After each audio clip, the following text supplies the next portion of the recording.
Sorry, a little bit late today, guys. We figured it out on our own. Good, how are you? Finding like a couple other scatterers. Late, that's okay. I have to. Apologies. It is pretty slick out. I got to sit in my car and practice Spanish though because I couldn't even scrape ice. Practice. I took Spanish. Oh, Spanish. I couldn't. No, it's bueno. There's nothing to give it. Spanish I know I learned from watching The Simpsons. It was so cool. I've never seen it. Thank you guys for being here, risking life and limb. Come talk statistics. Your sister at Water Ridge last weekend. Bingo night. Yeah. How's the project? Decent? Okay, good. Decent. I know most of you thought you were doing something wrong on the back. It's too easy. It's too easy.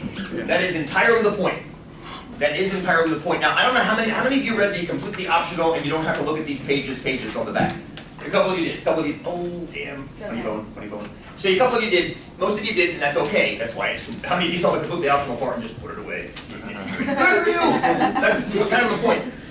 That project in particular is an interesting one. Your first three projects used to be, if you look at your textbook, which I know most of you probably aren't doing unless you need for some reason more practice on something, there's a whole chapter, I think it's chapter 4 or 5, I forget which, it's called probability, or the basics of probability, or internal probability, or something. Everything in those three projects is compressed down into like 4 sections of one chapter, which is inexcusable in my book. That's too much information to do in like a week, because that would be like a week or 2 weeks in a standard probability course. There's too much richness of idea in those topics to compress them down to such a short period of time. And this is a discussion I always have with other academics, because they say, well, we've got to cover. And I'm like, you need to uncover. You can cover as fast as you want. I can get through 60 PowerPoint slides in 2 hours. You see me, I'm ADD. But that doesn't mean anything's getting learned. That's why I took those topics, which are amazingly important, distilled them down to the big points. For example, if you had to wrap up the first project in one word, what one word would you use for the very first project you ever did? That was with Punxsutawney Phil. That was the divorce rates for people living without. Housing rate. Oh, housing rate, right. Well, that was the examples with the housings, racial cross-section with housing units. Oh yeah, the divorce stuff, something like financial aid or something like that. Financial aid, right? There was financial aid in there. There was also the allergies and eczema examples. Remember that one? It's going back like 8 weeks now, so I don't remember it very well. If you had to pick one word to describe that whole project, what would it be? Okay. Oh, okay. That's good. I meant like topical. That's good. I should have rephrased my question better, Nick. Well, here's good. And that's all it was probability, and in particular the word "or" in probability. Now think of your second project, which I know you guys hated. Comparatively speaking, you hated the second one compared to the second one. Joint. The first one. Joint, right? That was where you learned about the word "and." So you had the word "or" in the first one, the beginning of probability, and the word "or." Second one was joint with the word "and." This one is fusing both of them together. That's what this one did. You saw that, hopefully you saw that in the password problem. Yeah. Figure out all the different ways you can make passwords. There's some ands in there, and there's also some ors in there. Just like there were with chickens last class. So they were exactly the same thing, no difference whatsoever. The problem is, when you start trying to crunch all that stuff manually, it gets impossible real fast. Some of the questions in that project you just did cannot be done manually. For example, the sit and two to the right of the dealer, or whatever, the flush, drawing the flush after the river. I forget what the problem was, I made it up a couple of years ago. You cannot solve that manually. There is no way. There's no way to control for all the cards the other players have. So you have to do it via simulations. You have to simulate that. The Taco Bell problem, we could easily do that one by hand, believe it or not. Some of you may figure it out. I mean, it'd still take a long time.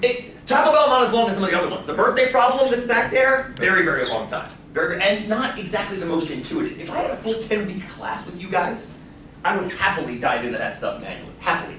Some of you may have to take or have already taken Math 245, which is called, I forget what it's called actually. It's called something. What is it? 245, it's like a finite mathematics. It's some business majors need it. It used to be, some of the stuff, this course used to be called Math, the Management, Life, and Social Sciences. What? Yeah, I don't know why. It just was. So I was like, can we change it to Prop Stat 1? Maybe like the rest of the state? And we did. We changed it, thank God. But the reason they had called it that originally was they had some finite math topics shoved onto it too. So everything we do plus more, and I'm like, that's a bad idea. Let's take some stuff out, make a new independent class with that stuff on it, which we ended up doing called 245. If you're into that stuff, if you want to see those kind of like manual, and I think they're gorgeous, they are. I mean, they're beautiful mathematically, but not statistically. They're terrible statistically because you get bogged. It's the phrase, you can't see the forest for the trees. You get so wrapped up in the mathematics, you forget what you're even doing. How many of you felt that way yesterday with the chickens? By the time we got to flock 4, trying to figure out what that one number was, how many ways can we have? Remember we had the 4 girls up on the board? Flock 1, hang on a second, flock 1, 2, 3, and 4. And we had to figure out, we figured out with 2 boys and 2 girls, it was 0.9, 0.9, 0.1, 0.1. And then how many ways can we have the girls? And we had to count.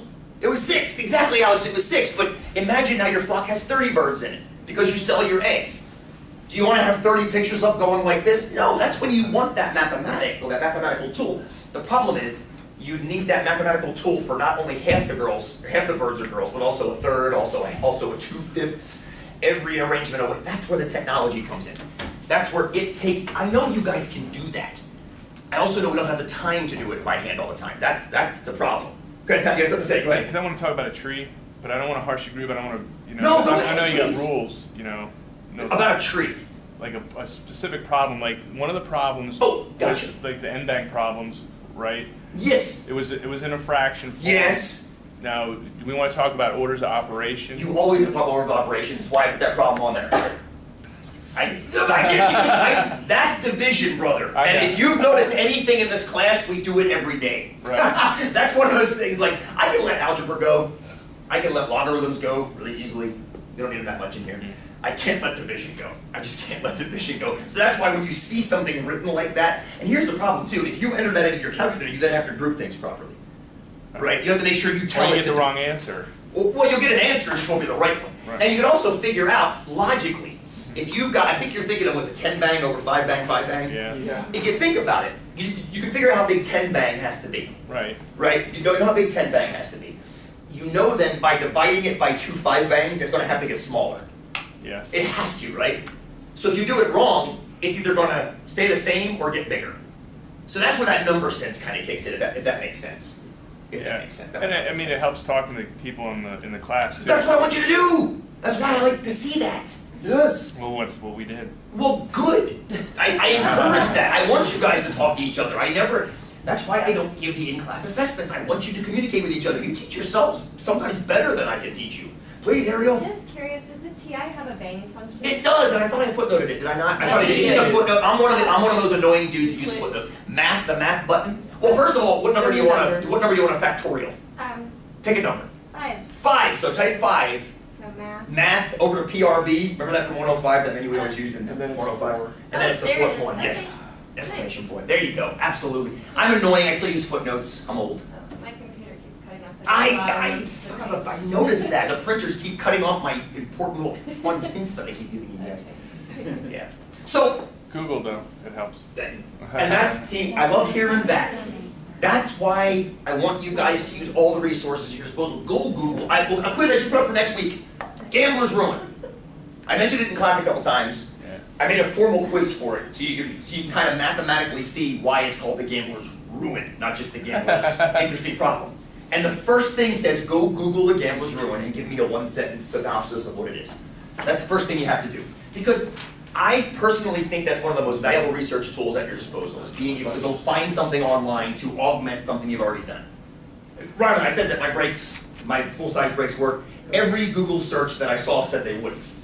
There's a case where it worked against me. Really? Everyone said the full-size brakes wouldn't work. And I tried them on a whim because I couldn't put the awesome fenders that Rylan sold me to shop on. I was like, I'm gonna try it. Because now I'm just pissed.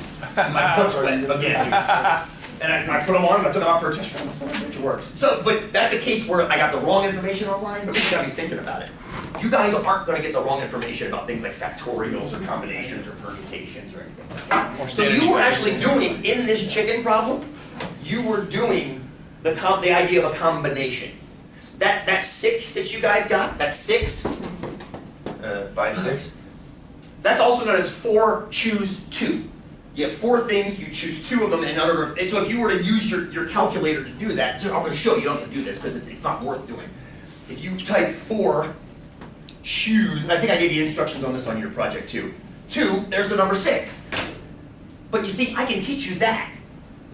I just kind of did actually. It's on the project. But what's more real, doing that or having the 4 birds in front of you and finding the arrangements?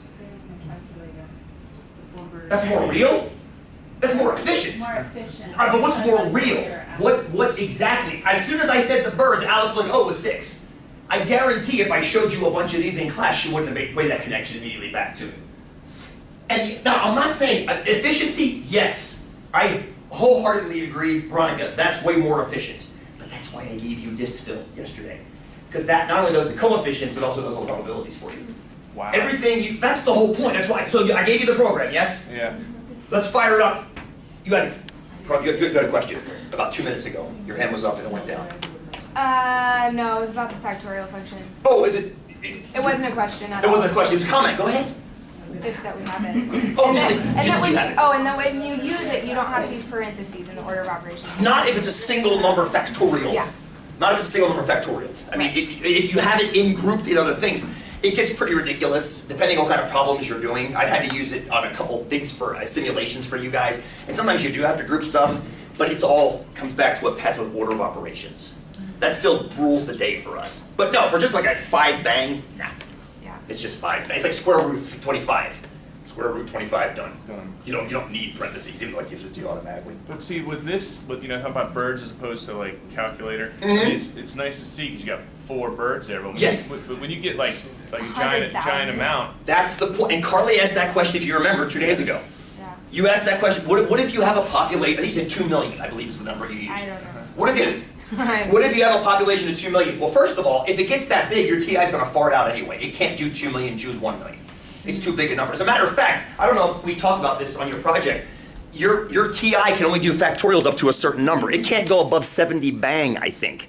yeah. I think 70 bang, you get what's called an overflow here. Let's try it. Let's try it real quick. 70 bang. Yeah, overflow. That's too big a number for it to calculate. At this point, you then have to go online. Some of you remember, first exam, there was an extra credit problem. And I said, if you can figure out what this number means, Yeah. it's worth extra point. That was 2013 bang.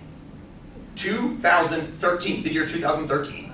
2013 bang is what that number equals. You can't do that on here. You need a computer, a real computer, not a 1986 Pac-Man computer, to do it. Okay? This is fine for most of what we need to do. But when the numbers get that big, so Carly, that's your answer. You need more computing power. If you get to that point, you're going to have training on those specifics. I promise you that. For an overview, what we're doing is perfect. And I've given you a better tool, honestly, than anything TI has in that dist-fill program. That's why it's my gift to you. I wrote it because I watched the frustration students were having, and I said, rather than focusing on the mechanics, the trees, let's focus on the health of the entire forest, and that's what it allows us to do. Macro versus super micro. Because super micro, you can get lost in the forest and not know what you're doing in the forest. So this is going to save us the time. We spent an hour and a half on whatever that day was, Tuesday, filling these boards with those distributions of the flocks. You know how to do it now if you need to do it manually. You know. That's how you do it manually. But here's a much better way of getting the distributions. Yeah. And Excel and Google and everything else for that matter. So fire them up. Let's make sure you got, I gave it at the very end of class, I gave it to you last time. I want to make sure that you know how to use it. Now let's quit out of here. So if you want to use, let me start, stop and restart this guy.